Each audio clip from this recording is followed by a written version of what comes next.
welcome back, bookworms and word enthusiasts. I'm Alex, and with me is my fantastic co-host, Ben. And I'm Ben, ready to unravel more of Katherine Applegate's brilliant writing in The One and Only Ivan. Today, we're taking a deep dive into pages 75 to 84, covering chapters from crying to the temporary human. We're going to pull out those fantastic worth-learning sentences and vocabulary words and really discuss their meaning and how to use them. Exactly. These chapters are packed with emotional weight, and we want to explore that language with you. Let's jump right in with the chapter Crying on page 75. Then Alex, that first sentence gives us a powerful emotional image. It says, Julia cries all evening while her father sweeps and mops and dusts and cleans the toilets. That's a great example of showing, not telling. It implies the shared grief of Julia and her father after Stella's death. You can feel their sadness for the animal. And then Ivan observes George. He says, when George wipes the fingerprints off my glass, his cheeks are wet. He doesn't meet my eyes. This implies George's shared sorrow and guilt, connecting his emotions to the death of Stella. He feels sad, but he can't even look Ivan in the eye. For vocabulary from this chapter, let's learn sorrow, noun. Its English definition is a feeling of deep distress caused by loss, disappointment, or other misfortune. You use sorrow to talk about a feeling of deep sadness or unhappiness. For example, the whole family was filled with sorrow after the loss of their beloved pet. The second word is mournful, adjective. Its English definition is feeling or expressing sadness, regret, or grief. You use mournful to describe someone who is feeling very sad, or a sound or expression that is sad. For example, the dog let out a mournful howl when its owner left. Alice, let's move to The One and Only Ivan on page 76. This is a huge turning point for Ivan. It is. Bob, in his own way, encourages Ivan. He says, "You promised Stella. I wanted to make the kid feel better." This is a fantastic sentence. It implies Bob's role as a true friend, reminding Ivan of his promise to Stella and showing his own caring nature for Ruby. But Ivan is full of doubt. He says, "I can't save Ruby. I can't even save myself." This reveals Ivan's moment of profound doubt and fear, showing the internal conflict he faces and the weight of his promise. For vocabulary, let's learn shivering, verb. Its English definition is of a person or animal shaking slightly and uncontrollably as a result of being cold, frightened, or excited. You use shivering to describe shaking slightly, often from fear or cold. For example, the small kitten was shivering from the cold. The second word is glared, verb. Its English definition is stare in an angry or fierce way. You use glared to describe an angry look or stare. For example, the man glared at the dog who was barking loudly. Now we get to the chapter Once Upon a Time on page 77. This is the real start of Ivan's new journey. It is. Ivan admits, "I don't remember things, Ruby." Ivan has a terrible memory. He's the opposite of an elephant. And then, the pivotal moment, then I hear myself saying, once upon a time, there was a gorilla named Ivan, and slowly and deliberately, I try to remember. This implies Ivan's conscious choice to confront his past, which is the first step towards fulfilling his promise. For vocabulary, let's learn sobs, noun.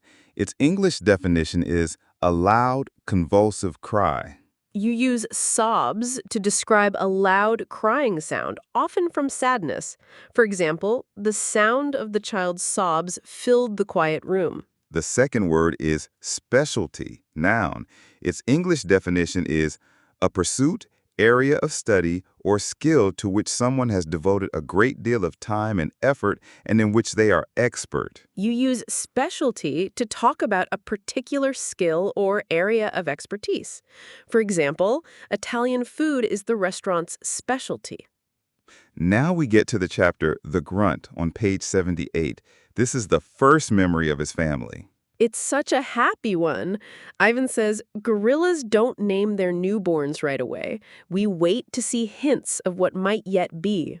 And then he remembers his sister. My parents decided on my twin sister's name, Tag.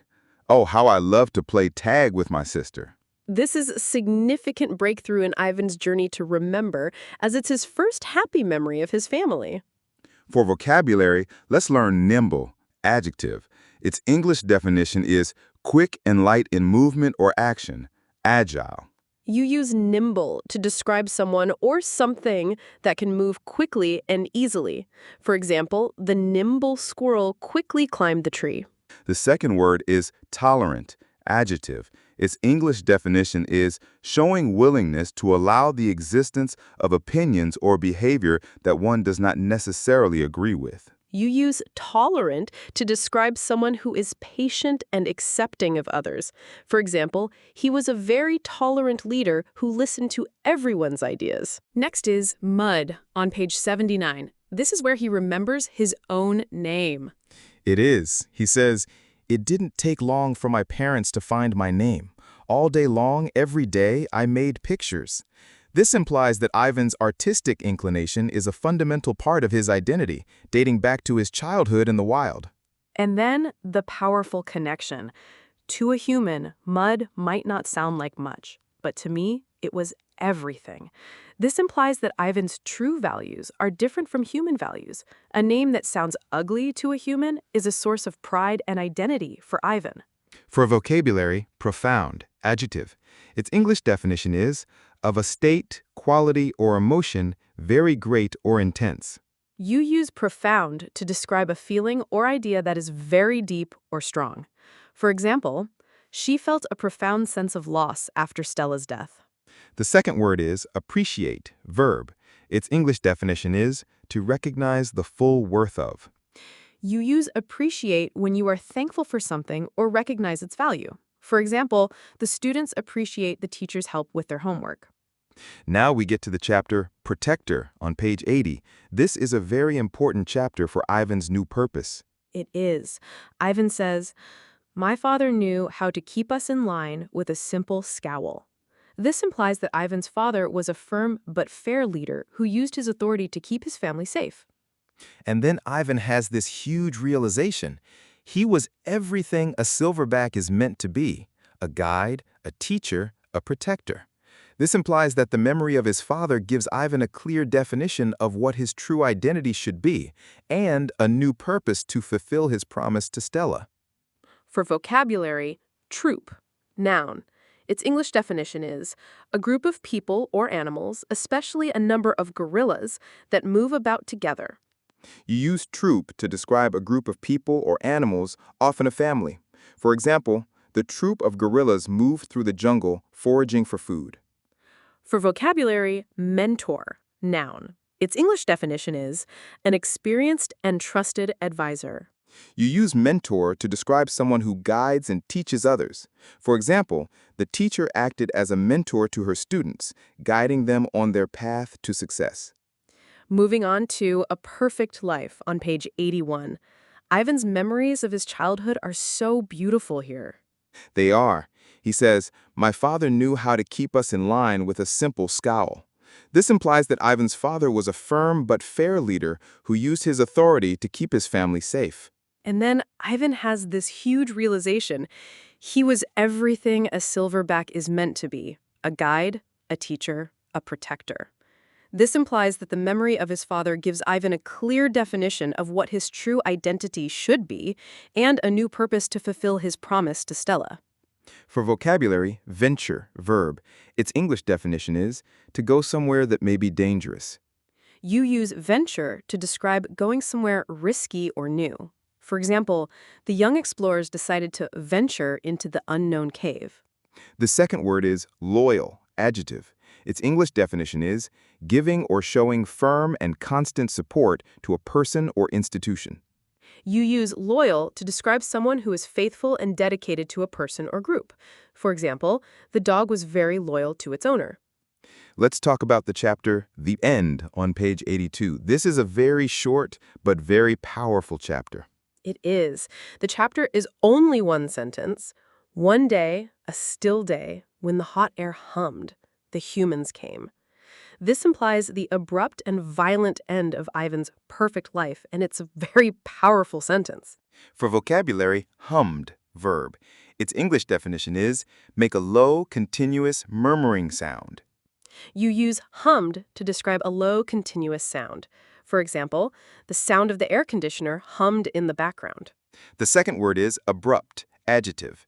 Its English definition is sudden and unexpected. You use abrupt to describe something that happens very quickly and without warning. For example, the car made an abrupt stop at the traffic light. Now we get to the chapter Vine. On page 83, this is a very sad chapter about what happened to Ivan's sister. It is. Ivan says, "I had to let my old life die." This implies Ivan's painful and deliberate choice to forget his past in order to survive. And then this powerful metaphor. It held her like a vine, stretching across the miles, comforting, strangling. This implies that the memory of her home, which should have been comforting, was actually a painful burden that eventually led to Tag's death. For vocabulary, cramped, adjective. Its English definition is feeling confined or uncomfortable because of a lack of space. You use cramped to describe a space that is very small and tight. For example, the small room was very cramped and there was no room to move. The second word is strangling, verb. Its English definition is squeezing or constricting the neck or throat. You use strangling to describe a tight, squeezing feeling, either literally or metaphorically. For example, the fear was strangling her and she could not speak. And finally for this section, the chapter, The Temporary Human, on pages 84 and 85. This is all about Ivan's early life with Mac. It is. Ivan says, "It was Mac who pried open that crate, Mac who bought me, and Mac who raised me like a human baby." This is a powerful reminder of Mac's initial role in Ivan's life. Mac, who Ivan now sees as an angry figure, was once a father figure to him. And Ivan's life was a strange mix of human and gorilla. He says, "My life as a human was a glamorous one, although my parents, traditional sorts, would not have approved." This implies a conflict between Ivan's human-like upbringing and his natural gorilla identity. For vocabulary, pride, verb. Its English definition is use force to separate something from something else. You use pried when you force something open. For example, he pried the lid off the jar with a knife. The second word is glamorous, adjective. Its English definition is having a special, exciting, and charming quality. You use glamorous to describe something that is very exciting and charming. For example, the actress lived a glamorous life in Hollywood. Wow, Ben, that was truly an emotional and powerful set of chapters. We see Ivan's purpose start to shift from simply surviving to protecting another. The stakes are getting higher. It really is, Alex. Thanks for joining us today, and happy reading.